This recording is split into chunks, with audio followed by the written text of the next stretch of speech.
అందరికి నమస్తే. రేవంత్ రెడ్డి ముఖ్యమంత్రి పదవికి టైం దగ్గర పడినట్టే కనిపిస్తుంది. అంటే వాళ్ళు ఏదో సీరియస్ డిసిజన్ తీసుకున్నారేమో అన్నట్టుగా కనిపించింది. ఢిల్లీ పోయిండ్రు ముఖ్యమంత్రి, తర్వాత మంత్రులు ఢిల్లీ నుంచి వచ్చిండ్రు. కానీ జరిగిన పరిణామాలు లేకపోతే అక్కడ వాతావరణము ఇదంతా చూస్తే ఏదో జరుగుతుంది అనేది మాత్రం క్లియర్గా అర్థమైంది. బహుశా పార్లమెంట్ సమావేశాలు నెక్స్ట్ కర్ణాటక క్యాబినెట్ రిషఫ్లింగ్ నడుస్తుంది. కొత్త ముఖ్యమంత్రి అయింది కదా డికే శివకుమార్.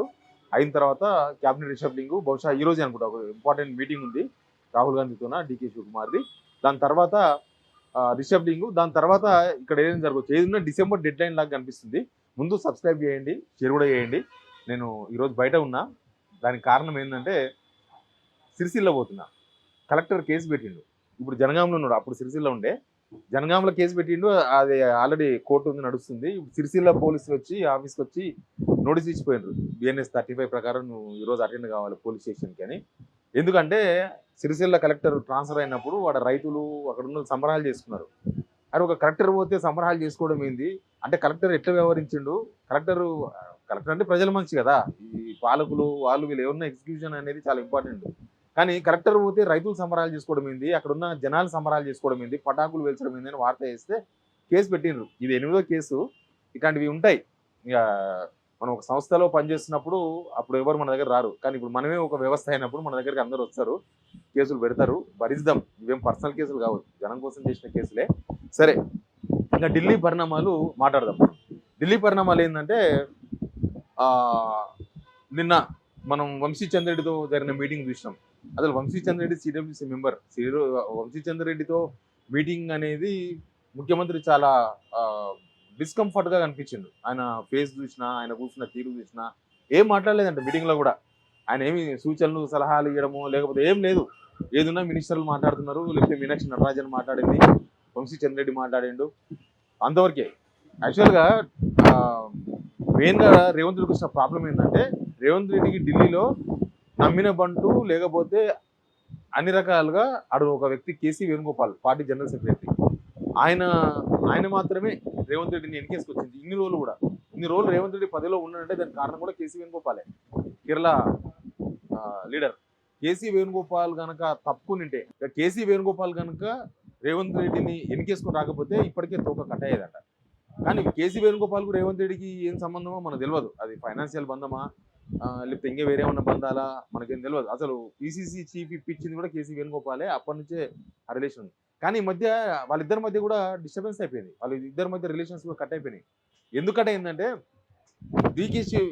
ఈయన కేసీ వేణుగోపాల్కు కూడా బహుశా హైకమాండ్ ఏమైనా తలంటిందేమో. అసలు రేవంత్ రెడ్డి మీద ఇక లీడర్లు రాసిన చాలా కంప్లైంట్స్ రాహుల్ గాంధీ దృష్టికి పోకుండా డీకే శివకుమార్ ఆపేసిండు. అసలు రాహుల్ గాంధీకి రాసిన ప్రతిదీ డీకే శివకుమార్ పోతుంది ఫస్ట్. డీకే శివకుమార్ ఏం చేస్తుండే అది తీసి మళ్ళీ రేవంత్ రెడ్డి పంపిస్తారు రిప్లై. రేవంత్ రెడ్డి ఏం చేస్తాడు, వీళ్ళ మీద పగబడతాడు. నా మీద కంప్లైంట్ చేస్తావా, నా మీద లేఖ రాస్తావా అని చాలాసార్లు మాట్లాడాను కదా. ఇంత పొడుగుంటాడు ఒక ఆయన, మంచి మంచి ఇంగ్లీష్ వర్డ్స్ రాస్తాడు, నా మీద లేఖ రాసిండు అని. అది ఉత్తమ్ కుమార్ గురించి మాట్లాడాను. అయితే అట్లా చాలా క్లోజ్గా ఉండేది.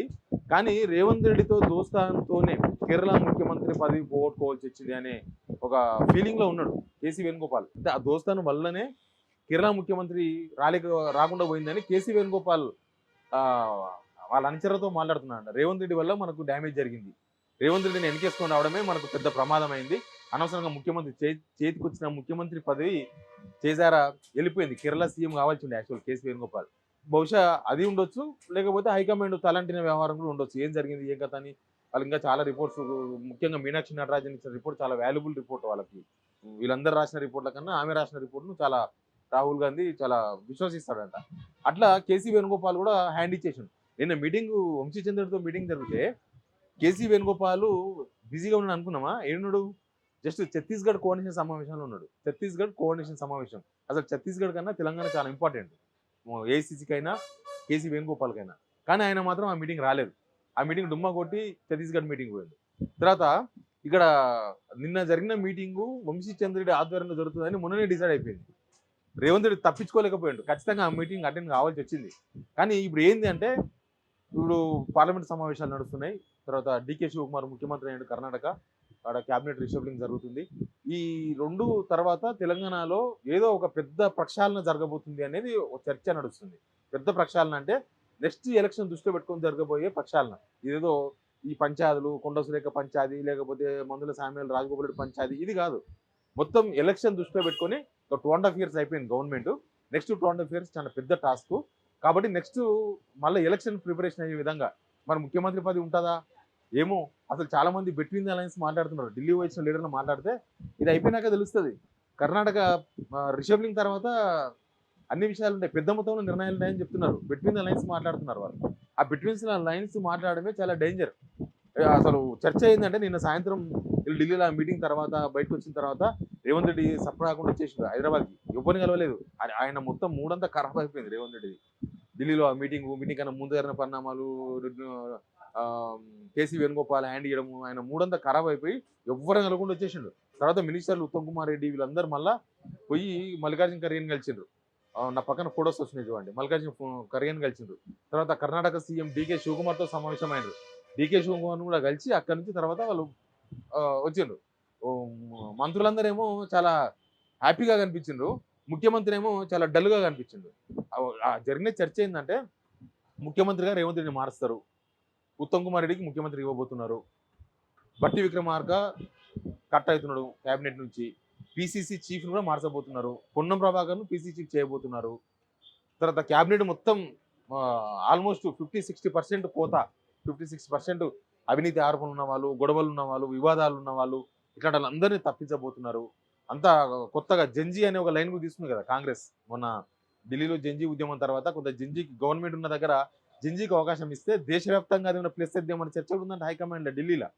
అట్లా కొంత కొత్తలకు, కొంత కొత్తగా ఎమ్మెల్యేలకు, కొంత జంజీకి యువతకు ఒక 50% క్యాబినెట్ జంజీకి ఇస్తే ఎట్లుండదనే చర్చ కూడా ఉందంట ఢిల్లీలో.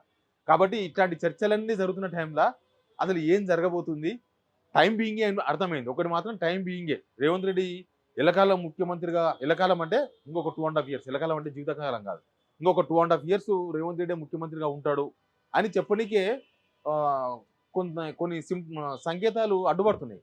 ఆయన్నే ఉంటాడు, ఆయన్నేమో చెప్పుకున్నాడులే నేనే ముఖ్యమంత్రి ఉంటా, నెక్స్ట్ ఇంకొక 5 years నేనే ముఖ్యమంత్రి, 2034 దాకా నేనే ముఖ్యమంత్రి అని. బహుశా ఆయన నేనుంటే తప్ప పార్టీ ఉండదు అని చెప్పదలుచుకున్నాడేమో హైకమాండ్కి. కానీ హైకమాండ్ ఏమో అట్లా కాదు, పార్టీయే ఇంపార్టెంట్, వ్యక్తులు ఇంపార్టెంట్ కాదు. నిన్న వంశీచంద్రుడితో మీటింగ్ చూసిన తర్వాత అదే అర్థమవుతుంది.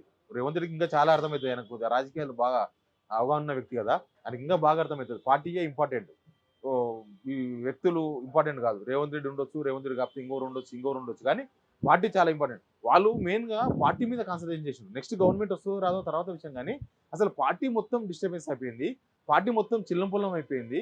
అసలు పార్టీలో ఎవరికి వాళ్ళే మొత్తం మోనాలిజం అయిపోయింది. అసలు రేవంత్ రెడ్డి ఆయన సొంత ఇమేజ్ పెంచుకోనికినో లేకపోతే ఆయన సొంతంగా ఏదో యాక్టివిటీ చేస్తున్నాడు. కాంగ్రెస్ పార్టీ కోసం కాకుండా, ప్రభుత్వం కోసం కాకుండా ఆయన సొంతంగా ఏదో ఫ్యూచర్ ప్లాన్ చేస్తున్నాడు. ఆ ఫ్యూచర్ ప్లాన్ అనేది కాంగ్రెస్ను బాగా డ్యామేజ్ చేయబోతుంది. కాంగ్రెస్ అసలు ఉండదేమో, ఇంకా కాంగ్రెస్ మొత్తం 3 ముక్కలు అవుతుందా, 2 ముక్కలు అవుతుందా, 8 ముక్కలు అవుతుందో తెలియని సిచ్యువేషన్. అట్లాంటి పరిస్థితులలో ఢిల్లీలో జరిగిన పరిణామాలని చెప్తున్నారు. ఢిల్లీలో ఇవన్నీ ఉత్తగా ఏదో టైంపాస్కు, ఏదో రాహుల్ గాంధీ బిజీగా ఉండడంతోనో, కేసీ వేణుగోపాల్ బిజీగా ఉండడంతో జరిగింది కాదు.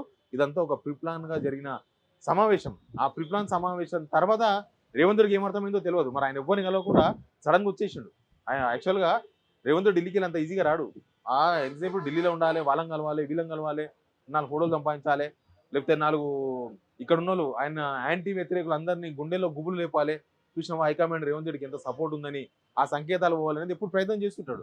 కానీ నిన్న మాత్రం ఆ ప్రయత్నం చేయలేదు. ఆయన సడన్గా హైదరాబాద్ వచ్చేసి మినిస్టర్లు ఆడ ఉండి వాళ్ళని వీళ్ళని కలిసి నిమ్మలంగా సన్మానాలు చేసి కొలుబకెళ్ళి ఇచ్చి వాళ్ళు చాలా ప్రశాంతంగా వచ్చిండ్రు.